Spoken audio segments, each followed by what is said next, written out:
तो नोड्यूल्स जो हमारे पास लिग्यूमिनस प्लांट्स है या इसे हम नोड्यूलेटेड प्लांट्स भी कहते हैं, इनके रूट्स पर होता है एक नाइट्रोजन फिक्सिंग बैक्टीरिया। और ये जो नाइट्रोजन फिक्सिंग बैक्टीरिया है इसका नाम है राइजोबियम। राइजोबियम करता क्या है, जो लिग्यूमिनस प्लांट्स है इनके रूट्स को इन्वेट करता है, इसमें जहम कॉज करता है। जहम कोस करने के बाद नोड्यूल की फॉर्मेशन होती है। फिर ये करता है क्या है, इस नोड्यूल में रह के। अस्सलाम वालेकुम। In today's video we are going to talk about FNS biology test preparation MCQs part number 17। So without wasting any time, let's start the video.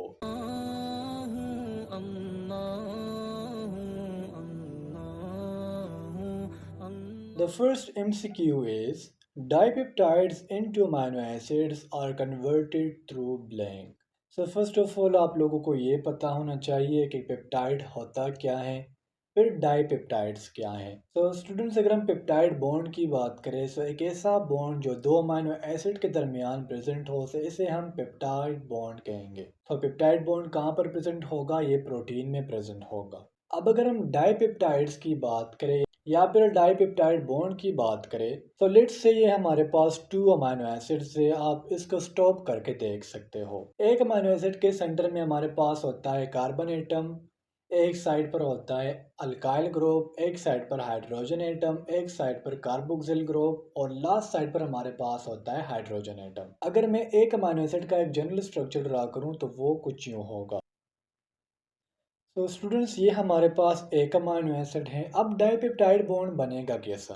तो ये एक अमाइनो एसिड है, इसके साथ जब दूसरा अमाइनो एसिड इसी तरह के आएगा तो होता क्या है कि ये जो अमाइनो ग्रुप है इससे एक हाइड्रोजन और इस कार्बोक्सिल का ये जो हाइड्रोक्सिल ग्रुप है इनके दरमियान हो जाता है रिएक्शन, H2O रिलीज हो जाता है और इनके दरमियान एक बॉन्ड बन जाता है जिसे हम नाम देते हैं डाइपेप्टाइड बॉन्ड का। अब ये जो डाइपेप्टाइड बॉन्ड है इसको अमीनो एसिड में कन्वर्ट करना ये एक एंजाइम का काम है जिसे हम नाम देते हैं एरिप्सिन का। अब आपके जहन में ये क्वेश्चन आ रहा होगा कि सर डाइपेप्टाइडेज भी एक एंजाइम है जो डाइपेप्टाइड को कन्वर्ट करता है अमीनो एसिड में, लेकिन चूंकि गिवन ऑप्शन में वो जो एंजाइम है वो गिवन नहीं है इसलिए हम एरिप्सिन का यूज करेंगे। एरिप्सिन होता क्या है, कहाँ पर प्रेजेंट होता है?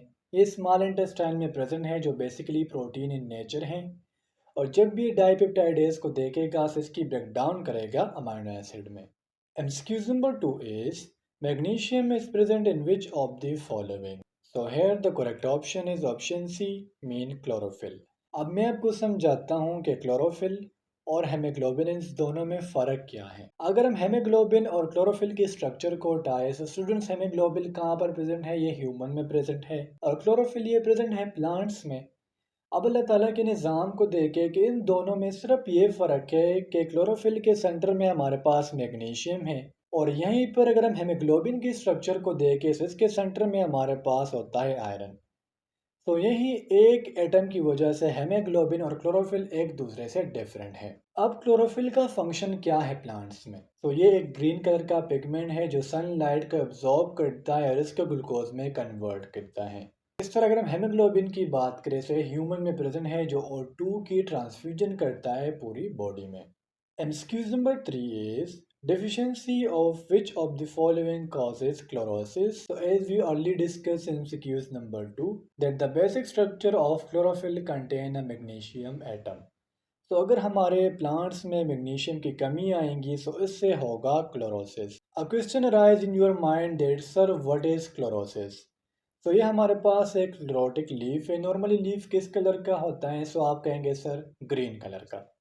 अब अगर आप लोग इस लीफ को देखें तो कहीं से येलो है और कहीं से ग्रीन है। अब इसके पीछे रीज़न क्या है? इसके पीछे रीज़न ये है कि इस प्लांट में किस चीज़ की कमी है? मैग्नीशियम की कमी है। और मैंने आपको एमसीक्यूज नंबर 2 में बताया कि मैग्नीशियम क्लोरोफिल का बिल्कुल सेंट्रल एटम है।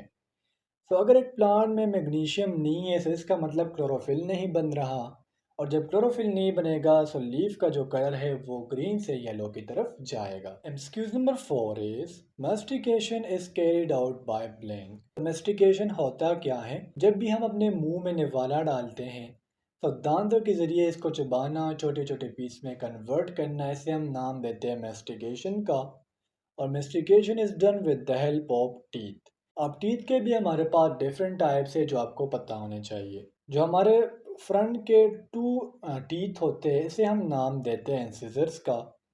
इंसिजर्स के दोनों साइड पर हमारे पास होते हैं कैनाइन।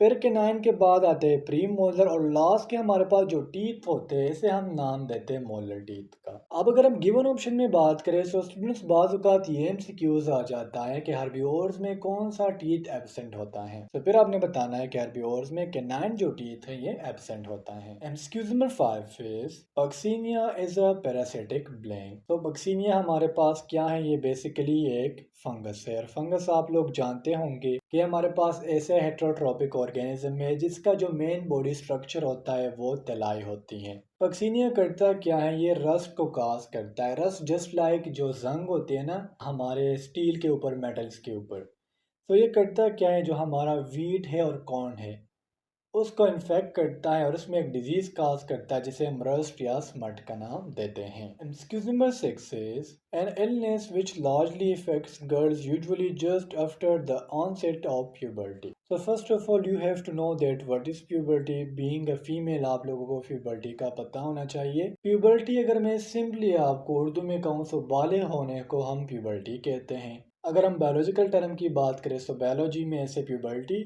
और इंग्लिश में हम इसे सेक्सुअल मैच्योरिटी कहते हैं। अब प्यूबर्टी के बाद फीमेल ज़्यादातर एनोरेक्सिया नर्वोसा को क्या करती है, फेस करती है। एनोरेक्सिया नर्वोसा है क्या, इसे हम ईटिंग डिसऑर्डर भी कहते हैं। जब भी फीमेल प्यूबर्टी पर आती है तो इसमें खाने की जो सलाहियत होती है वो कम हो जाती है और कम खाना खाने लग जाती हैं, जिसकी वजह से इनका जो वेट होता है वो कम होने लग जाता है और इसी को हम नाम देते हैं एनोरेक्सिया नर्वोसा का। Excuse number 7 is autotrophic organisms can exist in an exclusively blank environment.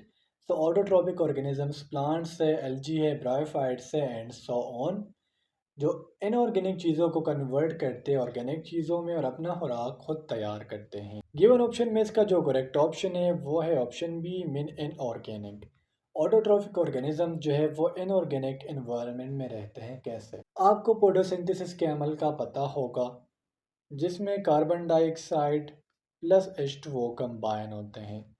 तो अब ये दोनों क्या है, इनऑर्गेनिक है और प्लांट्स इसको कन्वर्ट करता है किस चीज़ में, ऑर्गेनिक में, जो कि ग्लूकोज है। MCQs number 8 is stunted growth of fruits is due to the deficiency of blank in plants. Stunted growth mean एक चीज़ का छोटा होना, यानी नॉर्मल साइज से किसी चीज़ का छोटा होना।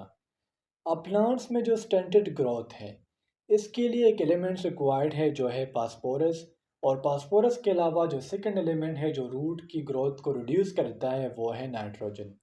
यानी अगर प्लांट में फास्फोरस या फिर नाइट्रोजन की डिफिशियंसी आए तो उनमें जो रूट होंगे वो छोटे होंगे। इस तरह अगर हम पोटाशियम की बात करें तो अगर जिस प्लांट में पोटाशियम की कमी होगी तो उसमें स्टेम क्या होंगी, छोटी होंगी। Excuse number 9 is one of the commonest cause of food poisoning or the toxins produced by। So food poisoning होता क्या है? Food poisoning mean food borne illness, यानी ऐसी बीमारियां जो फूड को खाने की वजह से काज हो, इसे हम फूड पॉइजनिंग या फिर फूड बॉर्न इलनेस भी कहते हैं। और जिस बैक्टीरिया की वजह से काज होता है उस बैक्टीरिया का नाम है कंपाइलोबैक्टर। कंपाइलोबैक्टर होता कहाँ पर है, ये हमारे स्मॉल इंटेस्टाइन में होता है। ये हमारे डाइजेस्टिव ट्रैक्ट जो एसोफेगस से स्टार्ट है और एनएस पे एंड है उसकी इरिटेशन कॉज करता है, और कॉमनली ये जो डिजीज़ कॉज करता है वो है diarrhoea. Excuse number 10 is Puccinia commonly destroys. तो पक्सीनिया को हम ऑलरेडी डिस्कस कर चुके हैं कि पक्सीनिया क्या है, और गिवन ऑप्शन में इसका जो करेक्ट ऑप्शन है वो है option D, mean wheat. Wheat के अलावा ये कॉर्न को भी इन्फेक्ट कर सकता है। MCQs number 11 is nodules on root of leguminous plants या ब्लैंक बैक्टीरिया। सो नोड्यूल्स जो हमारे पास लेग्यूमिनस प्लांट्स है या इसे हम नोड्यूलेटेड प्लांट्स भी कहते हैं, इनके रूट्स पर होता है एक नाइट्रोजन फिक्सिंग बैक्टीरिया, और ये जो नाइट्रोजन फिक्सिंग बैक्टीरिया है इसका नाम है राइजोबियम। राइजोबियम करता क्या है, जो लिग्यूमिनस प्लांट्स है इनके रूट्स को इन्वेट करता है, इसमें जहम कॉज करता है। जहम कॉज करने के बाद नोड्यूल की फॉर्मेशन होती है। फिर ये करता क्या है, इस नोड्यूल में रह के एटमॉस्फेरिक जो नाइट्रोजन है इसको कन्वर्ट करता है अमोनिया में और अमोनिया के और प्रोडक्ट्स में, और फिर यही जो अमोनिया होती है ये प्लांट एब्जॉर्ब करते हैं। MCQs number 12 is earthworm is an example of blank feeder. तो फीडर के हमारे पास डिफरेंट टाइप्स है, लेकिन जो अर्थवर्म है ये हमारे पास डेट्राइटस फीडर है। डेट्राइटस फीडर मीन क्या? Detritus mean dead organism. ये डेड ऑर्गेनिज्म यानी जो डेड प्लांट्स होंगे एंड डेड एनिमल्स होंगे उनसे अपना खुराक हासिल करेंगे। MCQs number 13 is of the following which one has more variety of nutrition. So animal में न्यूट्रिशन के बहुत ज़्यादा तरीके हैं as compare to bacteria, plants and fungi. Excuse number 14 is incomplete or imperfect digestion is known as. So first of all you have to know that what is digestion. Digestion mean एक complex molecule का simple molecule में convert होना और इससे ATP या energy का release होना, इसे हम डाइजेशन कहते हैं। imperfect digestion को हम नाम देते हैं डिस्पेप्सिया का। डिस्पेप्सिया क्यों होता है? जब भी आप बहुत ज़्यादा खाना खा लो तो स्टमक जो है वो उसको डाइजेस्ट नहीं कर पाता और इसी अनडाइजेस्टेड फूड को हम नाम देंगे डिस्पेप्सिया का। MCQs number 15 is NS is surrounded by blank type of muscles. तो एनएस आप सब जानती होंगी और एनएस जो है ये टू टाइप्स मसल इसके इर्द गिर्द प्रेजेंट होंगे। So the correct option is option A. इसके अलावा आपको टोटल मसल्स का पता होना चाहिए। बाज़ बुक्स के मुताबिक टोटल मसल ह्यूमन बॉडी में 600 है जबकि बाज़ के मुताबिक 640 है। अगर हम स्ट्रॉन्गेस्ट मसल की बात करें तो वो चीविंग मसल है जो हमारे माउथ में प्रेजेंट है। सबसे बड़े मसल की बात करें तो वो है ग्लूटियस मैक्सिकस और सबसे छोटे मसल की बात करें तो वो है स्टेपिडियस मसल। तो students F N S biology test preparation MCQs का यह था पार्ट नंबर 17। उम्मीद करता हूँ आपको आज के एमसीक्यूज की समझ आ गई होंगी। इंशाल्लाह अगली वीडियो में मिलते हैं। अल्लाह हाफिज़।